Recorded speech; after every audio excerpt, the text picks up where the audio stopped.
আসসালামু আলাইকুম। Driver provider BD থেকে বলছি।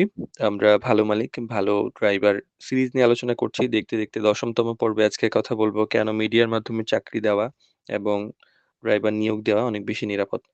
বর্তমান সময়ে ড্রাইভার নিয়োগ দেওয়া বা ড্রাইভিং চাকরি খোঁজার ক্ষেত্রে সবচেয়ে বড় একটা সমস্যা হলো বিশ্বাসযোগ্যতা ও নিরাপত্তা। অনেক সময় দেখা যায় যে সরাসরি নিয়োগের ক্ষেত্রে ভুল বোঝাবুঝি হয়, অসম্পূর্ণ তথ্য আসে, সিভি পরিপূর্ণ আসে না, যাচাই-বাছাই কম করা হয়। এমনকি প্রতারণার ঘটনাও ঘটে। আবার এই জায়গায় একটা পেশাদারিত্ব বা পেশাদার মধ্যস্থতাকারী বা মিডিয়ার ভূমিকা অনেক গুরুত্বপূর্ণ হয়ে ওঠে। মিডিয়ার মাধ্যমে চাকরি নেওয়া তুলনামূলকভাবে নিরাপদ এবং কেন নিরাপদ এই ব্যাপারে কয়েকটা পয়েন্ট নিয়ে আলোচনা করছি। প্রথমত হচ্ছে যাচাই করা তথ্যের ভিত্তিতে আমরা যোগাযোগ করিয়ে দিই। একজন একটা দায়িত্বশীল মিডিয়া হিসেবে আমরা সাধারণত মালিক এবং ড্রাইভারের উভয় পক্ষের তথ্য সংগ্রহ করি। যতটুকু পারা সম্ভব।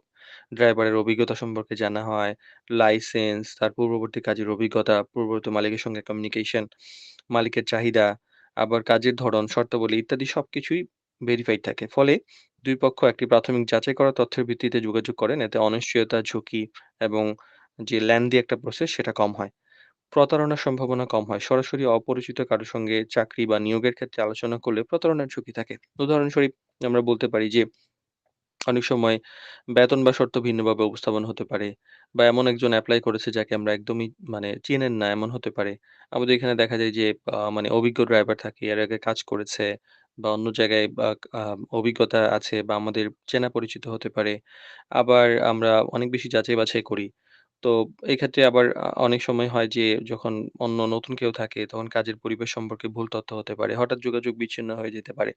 মিডিয়া থাকলে এই ধরনের সমস্যাগুলো কি তুলনামূলক কমে এবং একটা তৃতীয় পক্ষ পুরো প্রক্রিয়াটি পর্যবেক্ষণ করে।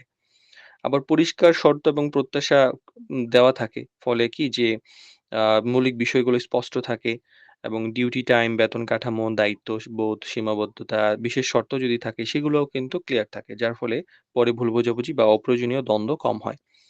ডেমো বা টেস্ট ড্রাইভ এর একটা সুবিধা থাকে। ড্রাইভার নিয়োগের ক্ষেত্রে একটি গুরুত্বপূর্ণ ধাপ হলো এইটা যাচাই-বাছাইয়ের একটা ব্যাপার। মিডিয়ার মাধ্যমে নিয়োগ হলে মালিক সহজেই বুঝতে পারে যে ড্রাইভার কেমন গাড়ি চালাতে পারে, তার দক্ষতা বোঝা যায়, ড্রাইভারের কাজের পরিবেশ সম্পর্কে জানতে পারেন, মালিক সম্পর্কে জানতে পারেন। ফলে ২ পক্ষের সিদ্ধান্ত নেওয়াটা সহজ ও নিরাপদ হয়। আবার কখনো যদি দ্বন্দ্ব হয়, ধরেন নিয়োগের পরে কোনো একটা ঝামেলা হলে তখন বা কোনো ভুল বোঝাবুঝি হতে পারে বা কোনো সমস্যার ক্ষেত্রে মিডিয়া একটা নিরপেক্ষ সহায়ক ভূমিকা হিসেবে কাজ করতে পারে। এটি বিশেষভাবে গুরুত্বপূর্ণ নতুন সম্পর্কের ক্ষেত্রে এবং সম্পর্কে কোনো সমস্যা হলে সেটা সমাধানের ক্ষেত্রে। পেশাদারিত্ব ও শৃঙ্খলা বৃদ্ধির ব্যাপারে একটা ব্যাপার থাকে। যে মিডিয়ার মাধ্যমে যখন চাকরি হলে তখন পুরো প্রক্রিয়াটা একটি সিস্টেমের মধ্যে থাকে। ফলে অপ্রয়োজনীয় তর্ক-বিতর্ক কমে, আবার পারস্পরিক সম্মান বজায় থাকে, দায়িত্ববোধ বাড়ে। ড্রাইভারের জন্য কিছু গুরুত্বপূর্ণ জিনিস খেয়াল রাখা উচিত। মিডিয়ার মাধ্যমে চাকরি নেওয়া মানে যে শুধুমাত্র চাকরি পাওয়া নয়, বরং এটি নিরাপদ এবং সুশৃঙ্খল কর্মপরিবেশ তৈরি করে এবং নিজেকে তৈরি করার একটা সুযোগ থাকে। বিশেষ করে নতুন বা কম অভিজ্ঞ যে ড্রাইভার আছেন, উনাদের জন্য একটা সুন্দর প্ল্যাটফর্ম এখানে হতে পারে। কারণ সকল ধরনের চাকরি আমাদের কাছে এভেইলেবল থাকে। আবার মালিকের জন্য একটা গুরুত্বপূর্ণ দৃষ্টিভঙ্গি হচ্ছে কি যে, একজন ড্রাইভার শুধু গাড়ি চালান না, তিনি নিরাপত্তা, সময়ানুবর্তিতা এবং ব্যক্তিগত বিশ্বাসের সাথে যুক্ত থাকেন। তাই যাচাই করার প্রক্রিয়ার মাধ্যমে ড্রাইভার নির্বাচন করা সব দিক দিয়েই বেশি যুক্তিযুক্ত। আমরা যদি শেষ করি তাহলে ব্যাপারটা এমন হতে পারে যে, মিডিয়ার মাধ্যমে চাকরি বা নিয়োগের ক্ষেত্রে আসলে বর্তমানে কোনো বিলাসিতা নয়।